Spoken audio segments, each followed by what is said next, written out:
Dear participants of the European Children's University Networking Conference, my name is Georg Wincklers. I'm the rector of the University of Vienna, and I send you a very warm welcome. Unfortunately, I am not in Austria today. This is the reason why I send you this video message. The initiative to establish the Vienna Children's University came from the University of Vienna in 2003. The University of Vienna is still an important part of the Children's University program, which takes place during 2 weeks in summer, together with 3 other major universities in Vienna. Nowadays, a July without crowds of children and young people in our buildings would be unthinkable. More than 4,000 children pour into our building each summer, and they turn the university even more into a vivid and buzzing place of curiosity and enthusiasm. The same enthusiasm is on the side of the academic staff. More than 500 scientists and scholars meet the challenge to be lecturer at the Children's University, and they love to be part of it. I myself was one of the lecturers in recent years, and as being an economist, I tried to answer the question, what is money? And in that context, I tried to raise the question and to answer the question, how to become as rich as Dagobert Duck. Unfortunately, we could not find a general principle when discussing with the children, but many other important aspects came to the fore concerning inflation, concerning financial debt, or concerning the issue of having different currencies in Europe and in the world. At the end of the lecture, we agreed that all of us get rich in children's university lectures, rich in knowledge and experience, both the children and me as the lecturer. I would not want to miss that wonderful experience and the frank questions raised by the children at eye level. I'm convinced that the format Children's University is an appropriate format to better bridge the gap between university and society at large. It is a way to open up universities to the general public and to showcase how exciting the work of a researcher can be. And it might provide a taste of future option for those children and their families who would most likely not have the intention or the choice to go on to higher education elsewhere.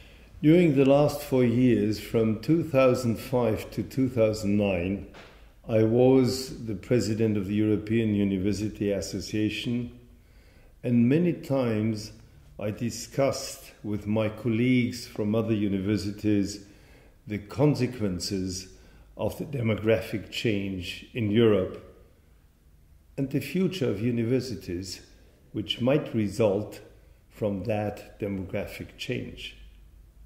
The answer seems clear. Faced with the challenge of an aging population, European universities can only succeed if they maximize the talents and capacities of all citizens, and if they fully engage in lifelong learning, as well as in widening participation in higher education, especially in science, mathematics, and technology. Already by now, I am sure that children's universities have set out on a fruitful endeavor to support universities in reaching this goal. Diversity management and social inclusion are very important issues for the University of Vienna, and they become more and more important. Like at most of the European universities, students with migration background or students with a blue-collar background in their families are underrepresented here. We emphasize the social characteristics of higher education and aim to provide equal opportunities to quality education. Our aim is to widen access to higher education by fostering the potential of students from underrepresented groups. If we can get children hooked on science at the earliest age possible, during and in their educational experience, we may well have the chance that they will decide for a better education, for a secondary school, and maybe for a university career later on. In this sense, children's universities work beyond the boundaries of academic tradition and are bridging gaps. Your conference is entitled Beyond the Boundaries, and I have heard that representatives from children's universities from all over Europe are here today in Vienna, and they were yesterday in Bratislava, as this is a twin city conference between Bratislava and Vienna. And I'm really delighted about the extraordinary range of participants, and I'm happy to welcome you all here in Vienna. I would also like to welcome the consortium members of EUCU.NET. I welcome the members from the University of Tübingen, Arena Theatre in Bratislava, University of Basel, University de Strasbourg. Many thanks to the Vienna team for initiating this network and coordinating this project. Especially many thanks to Chris Gary and Cyril Dworsky.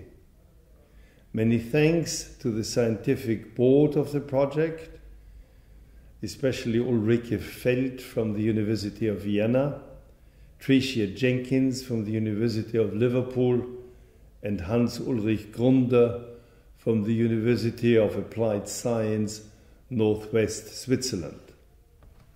Finally, I wish you all an exciting conference day in Vienna on our beautiful campus, which is now one of the places in Vienna where the famous Christmas markets take place.